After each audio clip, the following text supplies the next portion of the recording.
Fala pessoal, eu sou a professora Bárbara. A ideia desse vídeo de hoje é a gente contextualizar um pouquinho mais com relação aos diferentes tipos de contração muscular. Muitas vezes a gente se pega, tanto no momento da graduação como no momento pós-graduação, quando a gente já está atendendo nossos pacientes, a gente se pega um pouquinho na dúvida com relação a essas partes mais conceituais relacionadas à análise do movimento e à prescrição do exercício. E parte importante para que a gente resolva um pouquinho desse problema é a gente entender como acontecem os diferentes tipos de contração. Então, como acontece uma contração isométrica, o que caracteriza uma contração concêntrica e uma contração excêntrica. Para começar a nossa discussão, é interessante a gente entender que quando a gente está falando de movimento humano, ele pode acontecer de algumas formas. Uma das formas é o movimento que acontece de maneira passiva. Então, a gente vai ter o movimento humano que pode ser gerado de maneira passiva, onde eu vou ter sempre algo ou alguém realizando o movimento pelo indivíduo. E aí a gente pode ter sempre uma pessoa mobilizando aquela articulação e produzindo um movimento, ou algum aparelho mecânico, que é o exemplo aqui da imagem do lado, onde a gente tem um aparelho gerando a flexão e a extensão de joelho, por exemplo. Obrigatoriamente, para ser considerado um movimento passivo, então, eu não vou ter ação muscular, eu não vou ter força interna sendo gerada. Pelo contrário, o movimento aqui ele vai ser realizado sempre por uma força externa. Diferente quando a gente trata do movimento ativo. E aí, dentro do movimento ativo, a gente pode relembrar que a gente tem algumas modalidades. O movimento ativo puro, o movimento ativo assistido e o movimento ativo autoassistido. Qual que é a grande diferença? No movimento ativo, a gente vai ter ação muscular, força interna sendo gerada e gerando movimento sozinho. Quando eu falo do movimento ativo assistido, eu vou ter alguém assistindo esse movimento. Então, eu tenho contração muscular, eu produzo movimento, mas alguém me ajuda a realizar esse movimento por completo. E no movimento ativo autoassistido, eu mesma posso assistir o meu próprio movimento. O que vale a pena a gente ressaltar é que por mais que esses movimentos ativos tenham diferenças entre si, ele sempre vai ter uma característica única primordial, que é a realização de uma força interna. Obrigatoriamente aqui eu preciso ter ação muscular, independente se eu estou falando de um movimento ativo assistido ou de um movimento ativo autoassistido. Então, se o seu paciente ele é capaz de realizar movimento, ele é capaz de recrutar músculo, ele é capaz de gerar uma força interna, a gente deve sempre valorizar isso quando a gente fala da prescrição de exercícios. E aí, pensando no movimento ativo, a gente já entendeu que eu vou precisar de músculo trabalhando. E aí, obrigatoriamente, então, para gerar um movimento ativo, eu preciso de contração muscular. Então, aqui o indivíduo está realizando a flexão do joelho, fazendo aí a contração muscular, por exemplo, dos isquios tibiais.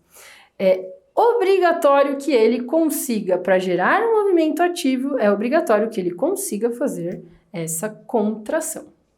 Aqui no caso, a gente consegue observar que o indivíduo está realizando o movimento de flexão de joelho com a contração dos isquios tibiais contra a gravidade. Então, a gente começa a entender melhor um dos componentes que vai influenciar no entendimento dos diferentes tipos de contração. E aí, quando a gente fala de contração muscular, eu posso definir essa contração como isométrica, concêntrica ou excêntrica. E aí, obviamente, toda vez que a gente está analisando o movimento ou até pensando em como eu vou prescrever o movimento para o meu paciente, eu preciso considerar a existência da força externa gravidade. Você pode pensar que você não está colocando nenhuma carga para o indivíduo, você não está dando um halter para ele segurar, você não está dando um elástico, nem um peso para ele carregar. Porém, a não ser que ele seja um astronauta e esteja lá em Marte, a gente precisa considerar que a gravidade vai estar sempre agindo contra ou a favor do movimento que ele está gerando e do movimento que você está propondo. E aí a gente está observando aqui a mulher aqui no vídeo ao lado, realizando aí um movimento de agachamento e um chute a hora que ela levanta. O tempo inteiro ela está tendo que controlar essa força externa. O tempo inteiro para eu estar aqui em pé falando com vocês, eu estou precisando ter força interna sendo gerada para que eu não caia no chão. Porque o vetor da gravidade vai estar sempre me jogando para baixo, vai estar sempre me jogando em direção ao chão. Então eu preciso gerar força para que eu consiga manter a minha estabilidade. No vídeo aqui da mulher se movimentando, isso não é diferente. O tempo todo, mesmo que ela esteja descendo, mesmo que ela esteja indo a favor dessa seta da gravidade, indo em direção ao chão, ela precisa controlar esse movimento para que ela não caia no chão. E a hora que ela está levantando e dando o chute, ela precisa ir contra essa força. Então ela precisa ser maior que essa força para que ela consiga levantar e realizar o movimento dela. Então essa é uma das primeiras coisas que a gente não pode esquecer na hora que a gente for pensar na prescrição do exercício envolvendo ativação muscular, envolvendo contração muscular. Eu tenho sempre uma força externa sendo agindo, principalmente se eu não mudo o posicionamento do meu paciente, se eu peço para ele um movimento em pé, por exemplo. E aí lembrando que a força externa não vai ser somente a gravidade. Eu posso usar diferentes recursos para produzir uma força externa. Então eu posso usar uma barra com anilha, um halter, um TheraBand, um elástico, enfim, o que eu quiser para gerar uma força externa maior.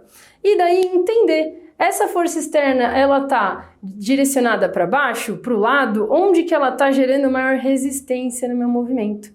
No nosso momento prático, a gente vai discutir algumas coisas com relação a isso, com relação a como que eu crio um vetor coerente para gerar a força externa que eu quero para aquele exercício, que eu quero para aquele movimento, para ativar o músculo na contração específica que eu quero. E aí aqui o exemplo do indivíduo fazendo um agachamento com barra. Então, além da força externa da gravidade que está sim agindo nele, porque ele não está no espaço, ele tem ainda a barra e a anilha servindo como uma força externa maior para resistir ao movimento dele. E aí, então, calma. A gente está trilhando um caminho aqui para entender de fato as diferenças entre cada contração muscular. Então, a gente já entendeu que eu tenho duas possibilidades para gerar movimento passivo e movimento ativo. A gente já entendeu também que, obrigatoriamente, se eu estou falando de um movimento ativo, eu preciso ter ação muscular, eu preciso ter força interna. E quem é capaz de produzir essa força interna são músculos. E o músculo é capaz de fazer isso através da contração muscular. A gente também já sabe que dentro da contração muscular eu tenho 3 tipos de contração. A contração concêntrica, a contração excêntrica e a contração isométrica.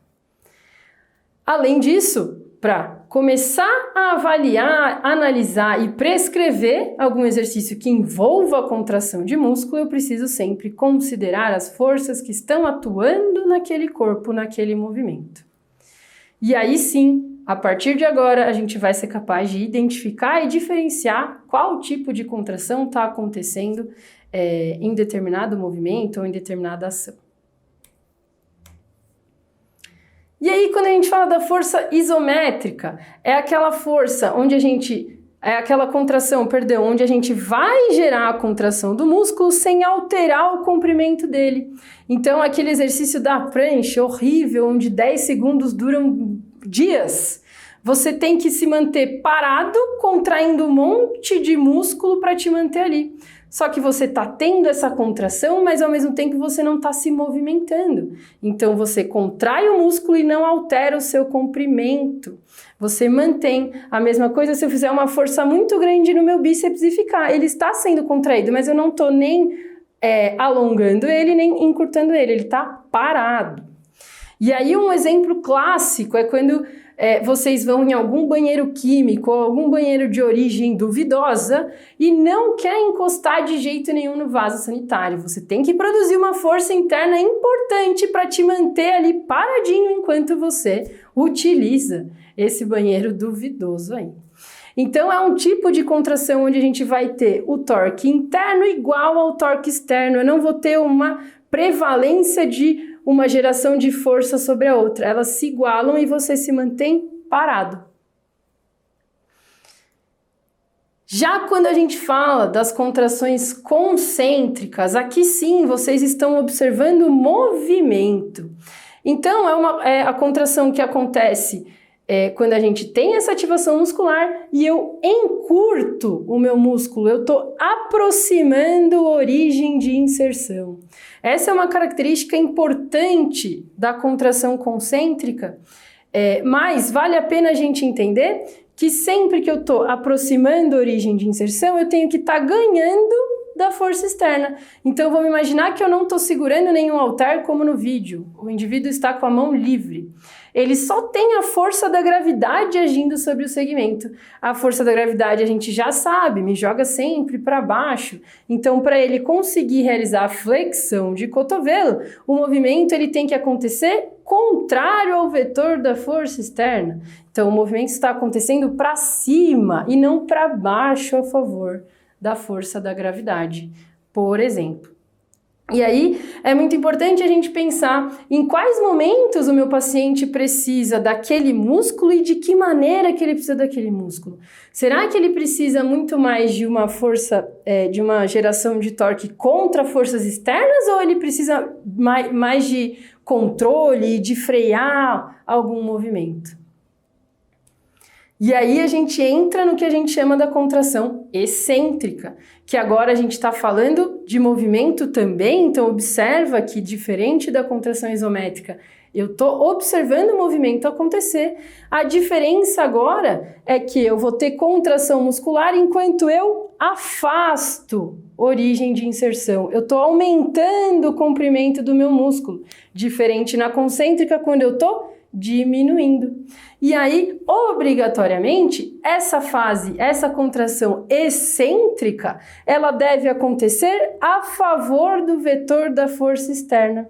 E aí vale a gente entender, então é quando você está relaxando o músculo? Não, pelo contrário. Se eu relaxar meu músculo, vai acontecer isso aqui. Então eu não vou controlar, eu não vou ter o movimento refinado.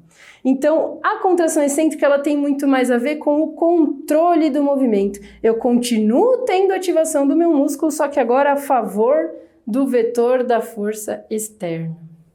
E aí, um exemplo clássico disso é quando o paciente chega para você e fala que ele tem dificuldade para descer um degrau um pouco mais alto. Isso mostra pra gente que ele está tendo dificuldade de controlar o quadríceps nessa fase excêntrica, onde ele tem que controlar a descida do corpo para descer o degrau. E aí, se a gente for pensar que ele vai relaxar para fazer isso, nossa, ele vai cair, a gravidade vai ganhar e ele vai cair no chão. Então, a gente precisa pensar nisso.